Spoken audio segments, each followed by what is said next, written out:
Yo, what's up mga tropa peeps? Magandang araw po sa inyong lahat at welcome po dito sa aking vlog at kamusta po kayo? Kamusta ang inyong mga naging karanasan itong nakaraang weekend? Sana po ay masaya kayong lahat at nasa mabuting kalagayan. At ang ating pong pag-uusapan dito po sa aking vlog na ito ay walang iba po kung hindi po patungkol kay Sara Lustay.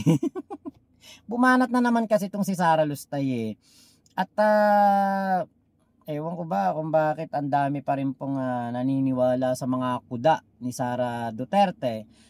Nitong nakaraang mga araw, sabi niya hindi daw nagtatrabaho si PBBM.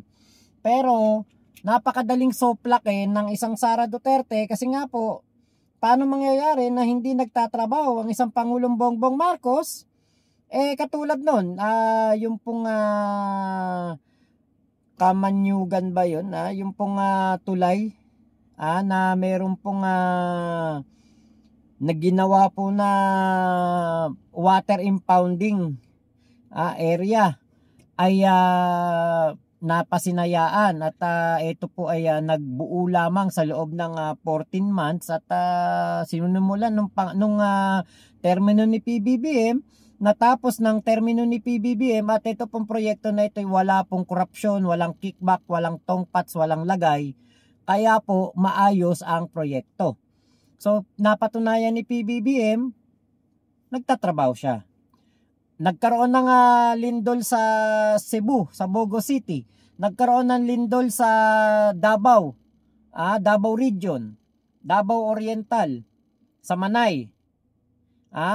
Parehas na puntahan ni PBBM, parehas inabutan ng tulong, parehas po na mayroon pong mga importanteng mga plano ang naisakatuparan. Isa na po diyan yung modular homes na naipamahagi po sa ilang mga dislocated na mga kababayan natin, yung mga nasira bahay dahil po sa lindol. At yung iba naman katulad no, nagkaroon din ng bagyo sa gawing Kabisayan, pinuntahan rin ni PBBM at mabilis po ang aksyon ng gobyerno. So yan, lahat po yan, Luzon, Visayas, Mindanao, lahat po ay talagang napapakita po ni PBBM ang kanyang trabaho. Kaya nga po alam niyo, sa totoo lang, napakadali ng aking trabaho bilang isang mamamayang Pilipino na sumusuporta sa gobyerno na tangkilikin ang Pangulong Bongbong Marcos at ipagtanggol sa mga fake news na ginagawa ng kanyang mga kalaban, kasama na etong si Sara Duterte. Bakit? Kasi ang dali lang. Sabihin ni Sara, hindi nagtatrabaho ang Pangulo. Meron po tayong mga katibayan na nagtatrabaho ang ating Pangulong Bongbong Marcos. Napakadali. Diba? Kaya alam nyo, sabi ko nga si PBBM ang kumbaga isa sa mga politiko o naging presidente na napakasarap suportahan dahil nakikita natin nagtatrabaho. Hindi katulad ng panahon ni Digong, puro putangin na lang maririnig mo, puro pagsumpa lang, puro pagmamaliit, pagmumura, at pagwalang hiya sa mga Katoliko. Yan ang ginagawa lang naman ni Digong Di ba? Napakahirap ipagtanggol. Pero marami siyang vlogger noon. Di ba? Kasi nga talagang in-employ ni Digong ang fake news at ang mga vlogger. Ngayon, kay PBBM, nakikita ko nagtatrabaho si PBBM Ang bilis lang ng kanyang kilos, ang bilis ng kanyang pagtugon sa mga pangangailangan. Kaya madaling i-debunk si Sara Duterte. Ngayon, bumanat na naman si Sara. Hindi po talaga ito titigil sa pagsasalita kasi nga po ang akala niya kasi matalino siya. Ang akala ni Sara Duterte, lahat ng sinasabi niya tama, totoo at nararapat lamang niyang sabihin bilang isang vice-presidente. Pero 'di ba, meron tayong kasabihan, lagi itong sinasabi ng mga matatanda sa amin sa Bulacan kung wala kang matinong sasabihin, huwag ka na lang magsalita. O kaya yung katulad nun, less talk, less mistake. Katulad nun, kung ano-ano mga kinukuda ni Sara, itatakas daw yung tatay niya, susugurin daw, jailbreak, o ano nangyari? Deny ang interim release ni Digong dahil sa kakabunganga ni Sara. Ngayon, ito naman, Mga pagbubunga nga ni Sara. Pakinggan po ninyo. Ito, Yusek, may mga ganito pong banatuli si Vice President Sara Duterte sa interview with media in Tacurong City. Matagal daw ang reaksyon ng Pangulo regarding corruption issue. Alam na niyang binababoy ang budget. Nagsabi na rin siya na may ganyan sa DepEd in 2024 pa at alam niya rin na may ganyan sa DPWH at ibang departments. Pero bakit parang noon wala siyang naririnig? Kailangan pang malubog sa baha ang mga tao bago magsalita at puro salita lang, walang aksyon. Duda si VP Sara sa sinseridad ng mga ginagawa ng Pangulo regarding flood control investigation. Alam niyang involved dito si Zaldico at Martin Romualdez. Bakit pinaalis ng bansa si Co at bakit pinag-resign si Romualdez? Involved ang OP sa pagkidnap kay FPRRD. Bakit hindi nila ipakidnap si Zaldico mula sa Amerika? Ano pong take ninyo dito? Unang-una, dapat hindi maging mapagpanggap at hindi dapat nagmamalinis. Tandaan natin ang Pangulo, siya ang nagsimula ng pag-iimbestiga na ito. Mabagal, dahil inaalam ng Pangulo kung ano ang katotohanan. Hindi tulad ng mga nakaraang administrasyon, kailangan ituro lang, yun, patay agad. Hindi ganun ang Pangulo. Unang-una, ang Pangulo, siya ang nakakita ano na ang epekto nitong mga flood control projects na mga maanomalya. At dahil dyan, siya nagkaroon ng programa ng sumbong sa Pangulo at nag-create na ng ICI para magkaroon ng mas malalimang pag-iimbestiga. So tanong natin, noong nakaraang administrasyon ba, may naganap bang ganitong klaseng pag-iimbestiga?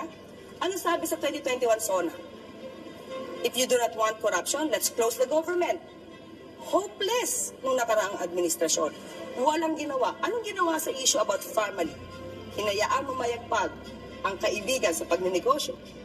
Michael Yar. May nangyari pang pag-iimbestiga. So, DepEd pinag-uusapan. Ang tagal niyang umupo sa pagiging DepEd Secretary. Bakit nagkaroon ng issue tungkol sa mga ghost students? Ghost food packs? Ghost school materials? At nahayaan pa yung 1.5 million na gadgets, materials, nakatiwangwang. Sa panahon niya, panahon ni Secretary Briones, right? Tinabutan niya, anong ginawa niya? So, sino ba'y nagsasalita lang at walang aksyon? Sino ba'y nagtatrabaho? At sino lang yung naglalayag ng madalas sa ibang bansa? Nang wala tayo nakikita anumang report or anumang epekto, benefits from that personal trips. Pangalawa, sabi niya, nakita ko dito, ipakidnap si Zaldico. Unang-una, sabi niya, ba't hinayaan magbiyahe? Dapat alam niya, bilang vice-presidente, na ang pagbabiyahe ng mga babatas, hindi sakop ng Pangulo. Ang nagbibigay ng travel authority niya, yung head nila. So, House Speaker or Senate President, depende. Hindi yan sakop ng Pangulo, dapat alam niya yan. Pangalawa, hayaang magbiyahe, wala namang whole departure order para pigilan. Pangatlo, di ba niya natandaan na mas madalas di siya magbiyahe at hinahayaan siya ng Office of the President kahit meron din nakabinbi na issue tungkol sa korupsyon na parte ng articles of impeachment. So anong pagkakaiba nun? Sa kanya, meron ng issues. Kaya Zaldico, iimbestigahan pa lang. So, at ang payo niya is pakidnap si Zaldico. Another thing, it's illegal.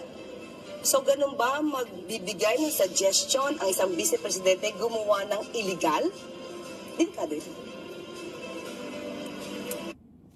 Yun. Kasi si Sara Duterte ay utak kriminal dahil ang tatay ay kriminal.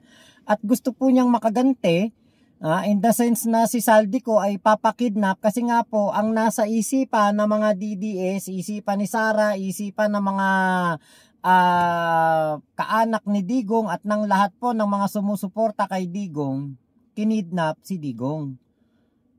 Alam niyo, kakasalita ni Sara ng kidnap na yan di ba? Kita nyo, si Digong nabulok sa kulungan, lalo pong humirap ang sitwasyon ni Digong dahil doon ito magpapasko. Actually, parang alam nyo yung yung mga salita ni Sara Duterte kabaligtaran ng kinikilos. Yung gusto niyang mapalaya kanyang ama, pero sasabihin niya, gusto kong makalaya ama ko, ibalik si Digong, 'di ba? Ibalik si PRRD sa Pilipinas. Pero ang kanila namang kinikilos ay yung magpapatagal kay Digong sa kulungan. 'Di ba? Saka nakakita ng isang vice presidente na sasabihin na bakit hindi daw kidnapin ang isang Saldico. Alam naman natin na lahat yan idadaan sa proseso. Si Digong dumaan sa proseso yan. Hindi lang nila syempre aaminin. Ang sasabihin nila, si Digong ay kinidnap kahit na napakahaba po na panahon. Ang kumbaga bago kumilos ang hustisya para sa mga nagreklamo kay Digong sa ICC. Ito pong mga nagdemanda 2017, 2018. Ano nang taon na huli si Digong? 2025. 7 taon nagtiis na walang kahit anuman lang na galaw o nangyayari sa kaso nila sa ICC. Etong mga kababayan natin na mga naulila ng mga naging biktima ng EJK. So ang nangyari, after 7 years, nagkaroon ng resulta at yan nga po yung pagkakahuli kay Digong dahil na rin sa paghahamon ni Digong. So hindi po yun kinidnap, hindi po yan na kumbaga lumabag sa batas o kahit ano pa man. Dahil kita nyo, alam naman nating lahat at nakita naman natin ng dalawang mata natin, naka-live yan, naka-video yan, ang lahat ng mga pangyayari ay naaayon sa batas. Ang paghuli kay Digong at pagsuko sa ICC, dumaan sa proseso. Hindi katulad ng mga naging biktima ng EJK, wala pong proseso. So yun ang gustong mangyari ni Sara Duterte, na dukutin na lang si Saldico kung nasaan man itong bansa at iuwi dito sa Pilipinas. Kapag inuwi dito sa Pilipinas, dadaanin sa marahas na pamamaraan. Yan po ang tatak Duterte. 'Di ba? Kaya nga sabi ko, bakit hindi pa tayo naniwala doon sa video na kung saan yung isang sheriff ay pinagsusuntok ni Sara Duterte. Etong sheriff lang naman ay nagpapatupad ng utos ng korte. At naayon naman sa batas ang kanyang mga gagawin, pero di ba pinagsasapak ni Sara? So doon pa lang meron ng sign, eto yung magiging vice presidente nyo in the near future. Gusto nyo ba ng ganitong klaseng leader, ganitong klaseng tao? Di ba? So hindi tayo nakinig doon, bagkus pinangaan pa nga natin yung ganun karahas, ganong kabayolente na aksyon na ginawa ni Sara Duterte. Pero 'di ba, napatunayan natin ngayon na siya na ay vice presidente na hindi pala talaga dapat maging vice presidente ang katulad niya. At ang katulad ni Sara Duterte, kahit barangay tanod ay hindi papasa sa kalingkingan ng kumbaga kung talagang public servant ang isang tao, kung talagang magiging public servant. Kasi nga si Sara Duterte magaling lang magsasalita pero wala naman sa gawa. Sabi niya, dapat pag ikaw ay public servant, yung buhay mo, yung katawan mo ay nakatali na sa public service o serbisyo publiko. 100% dapat yung katawan mo nandiyan na yan. Dapat hindi ka kumbaga isasantabi mo kung ano ang mga personal mong pamumuhay o personal mong galaw. Dapat ang lahat ng kilos mo for public service. Imagine niyo kung gaano kasinungaling, gaano kahuwad ang kanyang mga pinagsasasabi. Dahil alam naman natin halos 1 buwan siya magtagal doon sa Dahig. Pag pumunta sa Dahig, pupunta pa ng Paris, dadaan pa pupunta pa minsan ng Japan, Australia, na alam naman natin kung hindi man early campaign ay early assassination plot kay PBBM. Diba? Lagi namang ganun tama si Atty. Claire Castro. Ano ba ang napapala natin sa mga personal trip ni Sara Duterte? Wala. Meron ba siyang inuuwi ditong mga investor? Wala. Meron ba siyang kapag umuwi siya, meron bang mga problema ng mga OFW ang nasolusyonan? Wala. Diba? Nakita na natin siya kung gaano siya kapabaya sa trabaho. Sabi niya, dapat ang isang public service o public servant ay dapat nakatali sa pagseserbisyo. Pero oras ng bagyuhan, paparating na yung bagyo, sa halip na kanselahin ni Sara ang flight niya papuntang Germany para manood daw po ng concert, nagalit pa nung napicturan sa NAIA. Diba? Kita nyo? Kaya kabaligtaran yung kanyang mga sinasabi. Kaya ganyan ang kanyang pag-iisip, kidnapin si Saldico kasi yun ang solusyon sa kanila. Diba? Gurgur, dukutin, takutin ang mga tao. Diba? Kaya nga po, eto, ako alam nyo, meron po akong mga kamag-anak, meron akong nanay ko dito sa YouTube. Sa Davao po umuwi. Taga Davao po. Hindi ko sila masisisi kung sila'y maka-Duterte kasi nga po, talagang kumbaga talagang lason na po ang isipan ng mga taga Davao para sa mga Duterte. Hindi na po mayalis yan. Baka nga kahit na mga apo sa Kurikong, apo sa Talampakan, apo sa Kalyo ni Digong ay mga magiging mayor ng Davao, magiging congressman, magiging matataas talaga ang mga kanilang mga posisyon sa Davao. Kasi magiging hawak na nila yan Davao. Hundreds of years na ang aabutin yan. Kasi nga po, sa tindi ng pang-brainwash, pananakot, at pagtatanim sa isipan ng mga tao sa Davao, na sila lamang ang pag-asa ng mga Pilipino, sila lamang ang pag-asa ng mga Davaoenyo. Pero alam nyo, sa totoo lang, yung iba naman, imposible namang hindi nila napapansin. Ilang taon na silang pinamumunuan ni Digong, hanggang ngayon, squatter pa rin sila sa Davao. Hanggang ngayon, mahirap pa rin sila sa Davao. Diba? Meron ting mga tao na magigising sa katotohanan dyan. Kasi dun sila magaling sa pag-mindset ng tao na kami lang ang pag-asa nyo. O kami lang ang tagapagtanggol nyo. Kami lang ang maaasahan ninyo sa oras ng pangangailangan. Kaya kita nyo katulad nung pagdating sa mga fake news. Kita nyo, may nag-edit ng video ni PBBM. Dumating siya doon sa Davao. Tapos may sumisigaw, Duterte, Duterte. Na kahit nga si Ramon Tulfo na fake news. Pero yun, inedit yung video na yun.